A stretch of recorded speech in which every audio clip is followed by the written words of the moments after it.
All right, peace and love, y'all. Hopping right into it, I want to talk about twin flames and the obsession. But there's a couple of things I want to preface. Number one, I am doing this on YouTube, not TikTok, for the purpose of me being able to take my time to break these things down rather than rushing through it. So if it's too slow for you, just fast forward it.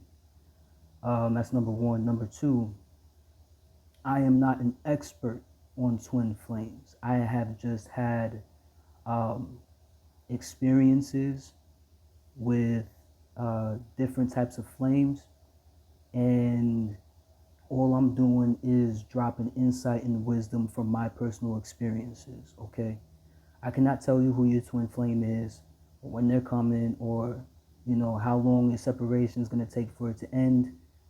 I don't know about all that. What I do know is everything that I've experienced and the wisdom that I was able to obtain from it. With all that out of the way, I'm hopping right into it. Twin flame obsession. Now, it doesn't matter if it's twin flame, karmic flame, false flame, soulmate. It doesn't matter what kind of flame it is. It can be, it can be any kind of flame. Shit, this can even pertain to your purpose in life. But when it comes to obsession and somebody else, anybody who has gone through twin flame separation knows how crazy the obsession can be. You're thinking about them 24/7. You're wondering what they're doing, who they're with, who they're not with, what, you know, you're thinking about being out somewhere and wishing that they were with you so they can experience whatever joy you're feeling, even the pain that you're feeling, all of that. You want to be there for them. You want them to be there for you. Why? Why are we separated? Why are we not talking? Yada, yada, yada, right? There are a billion reasons, but when it comes to the obsession in general, at the end of the day, reason why I'm talking about this is because it has nothing to do with them. This has everything to do with you individually uniting your masculine and feminine energies, uniting all the polarities within yourself. Okay, and so I know you've heard this before, and I know you're exhausted of it, and I don't want to see it in the comments. Well, I did my work. Well, if you did your work properly and you've healed properly, they would be there. Okay, and I'm not saying that to shove that in your face, but that's just the honest truth. So when you think about your twin flame or whatever flame they may be to you, the main obsession is not them. It's what you believe they can bring you. It's what we believe they can help us out with. Because when you meet your twin flame, or when you meet somebody extremely strong to it, however it is, a lot of stuff is going to come up. Stuff that we thought we healed already, and we need to full circle again. Things that we didn't know was going to come up for us. Shit within our light and within our shadow. Okay?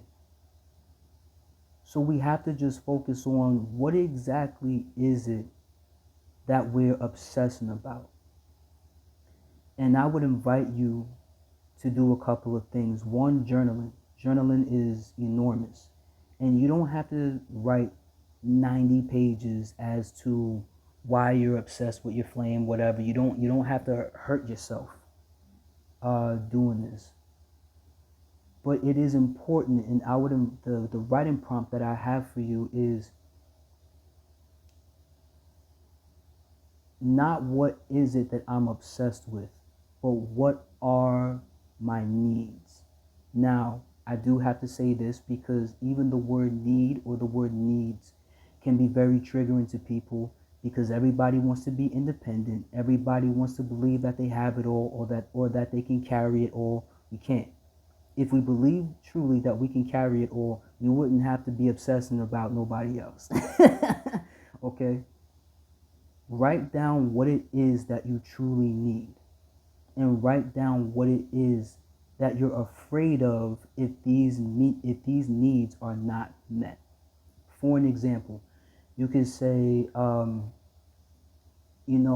need them to be there for me, because if they're not, then that's proof, and then that's proof that I'll never be loved again, or I'll never try love again. You know that's not the truth. You know that's a false truth that has been sitting inside of you for a very long time that needs to be dissolved. You know that's a lie that you may be telling to yourself over and over and over, to the point where you've pretty much lived by it.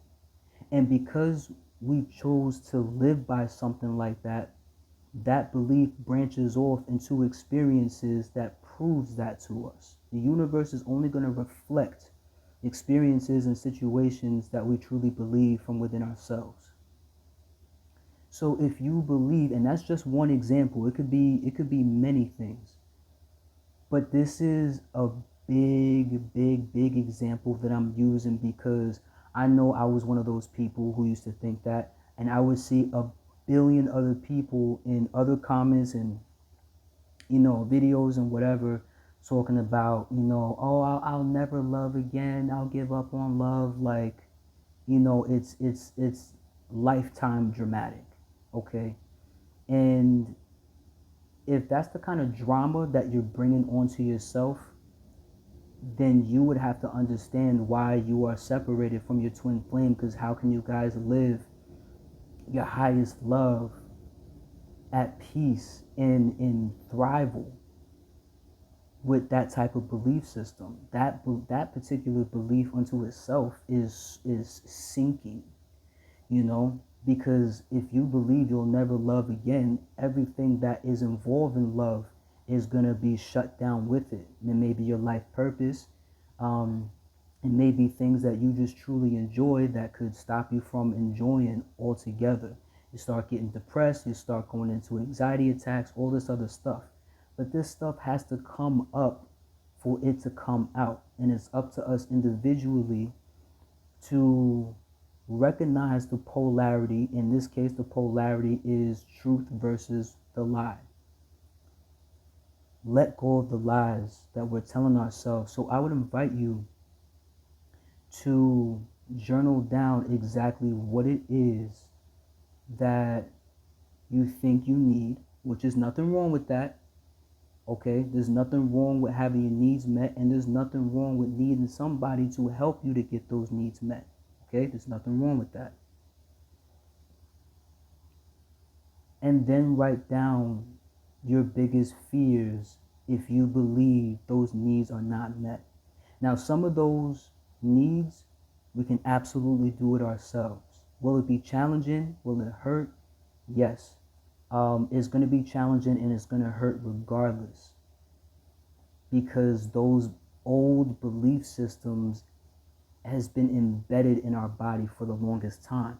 Now, if you have a hard time understanding exactly what you need, or if you do know exactly what you need, yet and still, I would invite you to connect with your body. I've been doing work on myself for almost 20 years, okay? I started when I was 19, just diving in, doing chakra work, forgiveness work, past life work, accountability work, all kinds of work, right? But I never knew how to actually connect with my body. As much as I tried, there were many behaviors that I had that pushed me away from really connecting with the vehicle the Most High has given me to utilize and navigate this world. So I would invite you to stretch, do some light yoga, tap into your feminine energy more to take care and nurture yourself. Some of you may be doing that, and you need a little bit more masculine energy. You may have to just go out there and do what you love to do. That's still nurturing, that's still loving. But go out and do what you love. Go for a jog, go for writing classes, go for whatever it is that you want to go for. Take action on that, and that is your masculine energy. But a lot of us don't know how to take care of ourselves in a way where it is grounded in loving motherly nature. You know, a lot of us will work out and we'll do yoga and we'll do all these things, but we do it a lot of times for the intent of wanting to look better, and yes, of course, wanting to feel better. You look, you know, if you look good, you feel good, you feel good, you look good, whatever. But to remind ourselves that we are the mother and father within ourselves. And yes, a lot of us have been through a ridiculous amount of trauma to the point where we're going to need somebody to hold us. We're going to need somebody to cuddle with us. We're going to need a witness, you know, when we talk about certain things. But be careful, because you don't want to trauma bond, which is another reason why you might be in separation.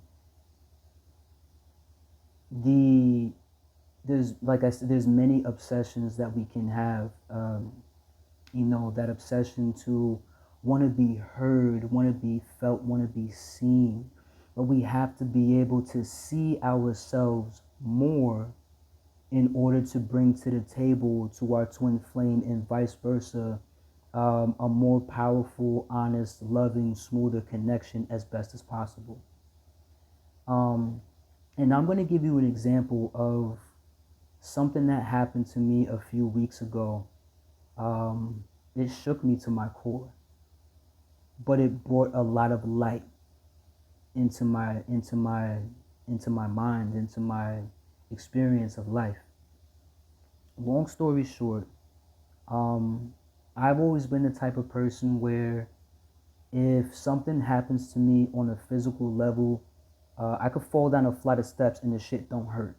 I can get punched in the face and the shit don't hurt. I might be sore a little bit later, but in that moment, I'm good. I get up and I can keep going. That's how I've always been. So my entire life, I have never felt shock. I've been surprised before, but I've never experienced physical shock, despite what I've been through. And I'm not going to talk about all that I've been through. And I'm not going to get detail on this specifically, but long story short, I kind of went down a rabbit hole. I felt like the person that I had connected with, I lost them forever. And so I'm crying, and that spun off into a mentality of I failed. And then I spiraled all the way down to the root of why I felt like a failure. Because that was something that was sitting in my subconscious and sitting in my body for a very long time. Once I got through it and felt that shock, I mean, it was so bad to the point where when I went to go get some tissues from the bathroom, it took me, it had to have taken me 7 minutes to slowly walk from the bathroom to the couch where I was sitting at, and that was like less than 9 feet away. Because I had to walk so slow, my body was so weak, I knew I would have just collapsed on the floor. I was really trying to get back to the couch, right? I get back to the couch finally. After all of that, I calmed myself down. I took like a 45-minute rest. When I woke up and then went back on the couch, I'm saying to myself, wow, had I had this person with me while I experienced this shock, because victim mentality was so deeply embedded in my subconscious and in my body, it clicked to me that I would have gotten addicted and obsessed with the reaction of her witnessing what was going on.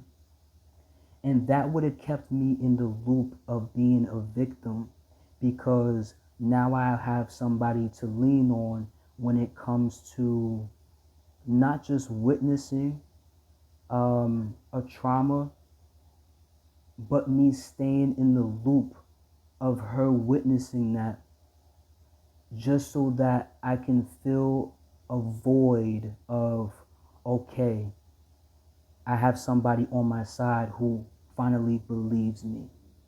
Does that make sense? What I went through growing up in my childhood, CSA, SRA, all kinds of shit. Um, what I went through was so unbelievable, and until TikTok started to thrive, unfathomable and unheard of. And even still, there's some specific things that people don't talk about that it's just unfucking believable. Especially to go through as a child and to be able to survive it.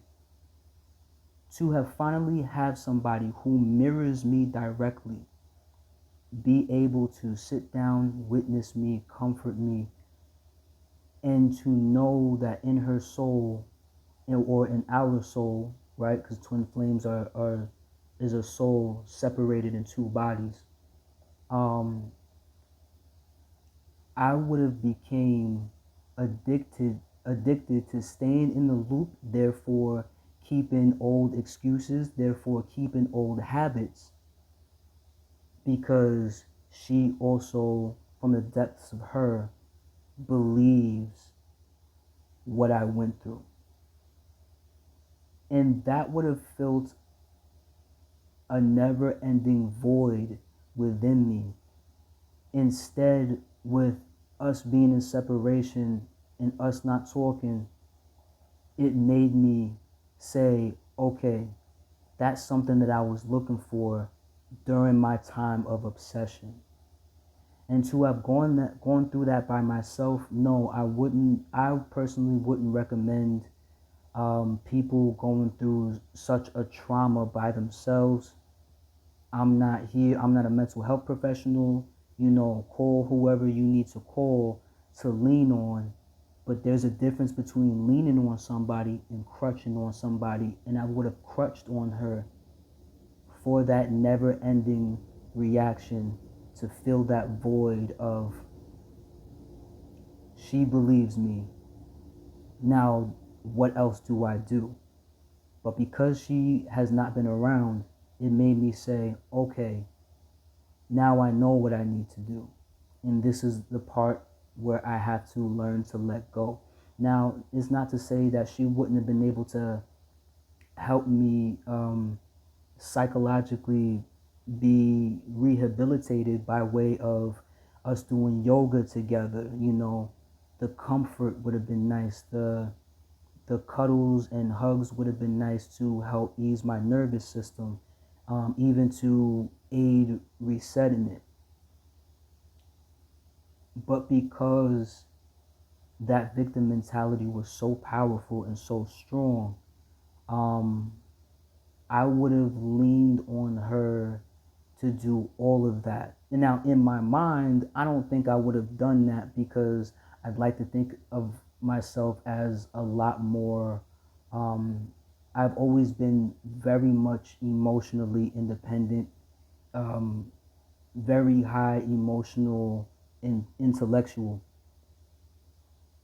But sometimes when you go through certain shit, you just fall apart. And this is where I have to be honest with myself. Yes, I could have got back up and then start doing these things on my own, but it's also very possible I could have just crutched on her for that, and it might have been impossible for me to get up and do what I need to do. So, with all this being said, when it comes to twin flame soulmate obsession, it's all about understanding what you really need for yourself, and then being honest. Honesty is so key. Honesty is the key that can unlock every door in life. To also be honest about my fears around these needs, if they are not met. Um, you can even have fears of your needs being met, and it could keep you in a place of victim mentality or whatever, or a lack mentality, impoverished mentality. Um, whatever it is, there's fear that comes up during these obsessions. And when you're focusing on what you need and the fears that are around it, it puts them to the side, because now you are no longer distracted by their physical embodiment. Now you are able to help yourself up, and you are able to lift yourself up out of everything that has been coming up for you. And you listen, don't replace one obsession with another. It's important to do the work, but not to the point where you feel like you have to fix yourself. Just to the point where it's like, okay, really everything is working out always. It's just about going with the flow of the work that's happening naturally. So don't become obsessed with doing the work. Well, these are my fears, and that's my fear, and that's my fear, and this is my fear, and then you just run out of fucking breath, and then you are just burnt the fuck out. You're not meant to do that either. Take your time, nurture yourself, love yourself through the process, because that's all it is a process. Let go of any expectation of results you may have for you and your partner, and switch expectation with assumption.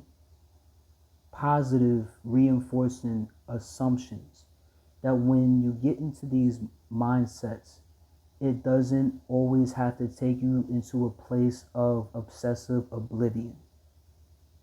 At some point, when you start to catch the root of certain patterns, you're going to be able to move on from said obsession. And then you're going to be able to lighten the load of expectation that you have with you and your partner.